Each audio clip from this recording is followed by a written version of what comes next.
Si tu as de la joie au cœur, frappe des mains. Si tu as de la joie au cœur, frappe des mains. Si tu as de la joie au cœur, si tu as de la joie au cœur, si tu as de la joie au cœur, frappe des mains. Si tu as de la joie au cœur, frappe du pied. Si tu as de la joie au cœur, frappe du pied. Si tu as... Bonjour les amis, bonjour tout le monde, bonjour à toi qui me regarde pour la première fois et je vous souhaite à tous bienvenue sur la page École de Dimanche avec votre monitrice internationale Yadespina. Nous allons commencer comme toujours par la prière. Alors que faut-il faire pour prier?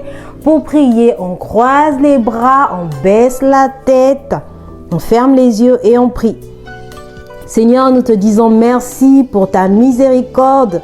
Merci parce que tu nous as gardés durant tout le long de la semaine. Nous voulons t'inviter encore une fois de plus de prendre toi-même la paternité de cette séance. Dirige-nous, assiste-nous, Seigneur. Nous voulons écouter ta parole, Seigneur.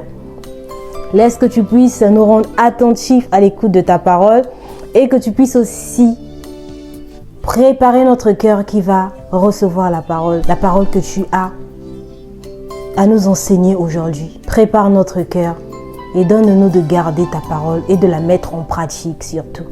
Dans le nom puissant de Jésus, j'ai ainsi prié. Amen. Nous allons lire la parole de Dieu dans Genèse 2, le verset 2. Lisons au nom du Seigneur. Dieu acheva au 7e jour son œuvre qu'il avait faite. Et il se reposa au 7e jour de toute son œuvre qu'il avait faite. Amen. Vous êtes en classe, c'est l'heure de la récréation. Pour certains, il y a la cloche qui sonne et certains, c'est une sirène. Vous sortez dans la cour de récréation. Vous vous amusez. En train de courir de gauche à droite. Il y a plusieurs activités que vous créez. Tu n'as pas encore décidé d'arrêter de jouer. Et c'est la cloche qui ressonne parce que c'est la fin. Comment tu te sens? Ah, c'est à terre. Ouh, je voulais encore jouer. Mais du coup, quand tu rentres dans la classe, comment tu te sens? Je pense que tu es essoufflé parce que tu ne t'es pas reposé. Et quand tu rentres en classe, tu te sens épuisé, tu es fatigué. Tu as besoin de respirer, tu as besoin de souffler. Alors, nous allons aujourd'hui parler aussi d'un homme qui, lui, n'était pas en train de jouer, mais il a travaillé pendant quelques jours et ce jour-là, il a décidé de se reposer. Pas parce qu'il était fatigué, mais parce qu'il avait fait ce qu'il avait prévu de faire et il a décidé de se reposer. C'est pas une personne, c'est un être. On ne le touche pas, on ne le voit pas. C'est qui? Devine. Ah ouais, t'as trouvé. C'est Dieu. Je sais que t'as trouvé. C'est Dieu, cette personne qu'on ne touche pas, qu'on ne voit pas. Donc Dieu, il a travaillé 6 jours. Les 6 jours, son travail, c'était de faire quoi? De créer le monde et tout ce qui renferme le monde. Il a fait en 6 jours et le 7e jour, c'est le jour du repos. Le Seigneur a décidé de se reposer. D'où le titre de notre leçon est « Dieu s'est reposé le 7e jour ». Répète après moi, Dieu s'est reposé le 7e jour. Encore, Dieu s'est reposé le 7e jour. Dieu s'est reposé le 7e jour, pas parce qu'il était fatigué, je venais de le dire, mais parce qu'il avait fini de faire tout ce qu'il avait prévu et aussi parce qu'il avait besoin de nous montrer un bel exemple. Lorsqu'on s'agite dans la journée ou même dans la semaine, lorsqu'on fait tout ce qu'on a prévu, on a besoin de nous reposer parce que, premièrement, le corps en a besoin pour notre santé. Nous avons besoin de nous reposer parce que le corps doit se reposer. Nous ne sommes pas des machines. Vous voyez, même avec la machine, lorsque la machine, on l'utilise tous les jours, elle se détruit vite. Mais lorsque la machine, on l'utilise avec modération, parfois on l'utilise, parfois on ne l'utilise pas, elle dure longtemps. Donc c'est pareil avec notre corps. On ne veut pas être malade. S'il vous plaît, je ne veux vraiment pas que vous soyez malade. Vous devez vous reposer. Dans la cour de récréation, il y a un moment de nous reposer. Et numéro 2, le repos est important pour nous parce que ça nous rapproche de Dieu.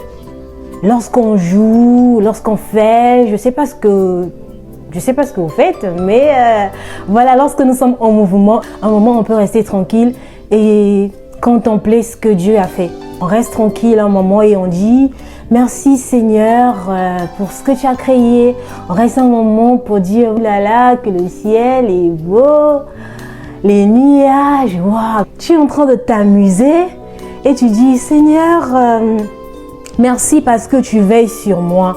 Tu veilles toujours sur moi. Voilà pourquoi aucun mal ne m'arrivera. Voilà pourquoi je ne vais pas tomber aujourd'hui. Voilà pourquoi je ne vais pas faire du mal à mon ami. Et tu continues de jouer.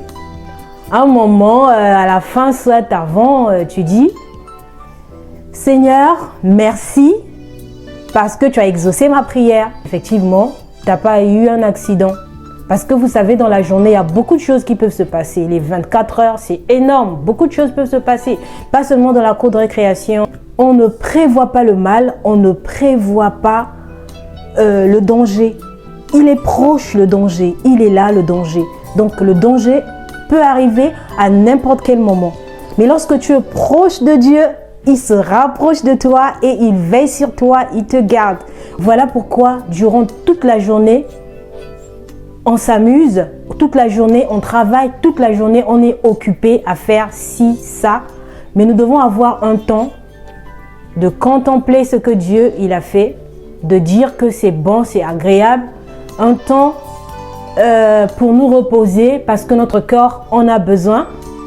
Donc nous avons appris que le repos nous permet de prendre soin de notre corps. Le repos également nous permet de nous rapprocher de Dieu. Le repos également nous permet de nous rapprocher de nos familles.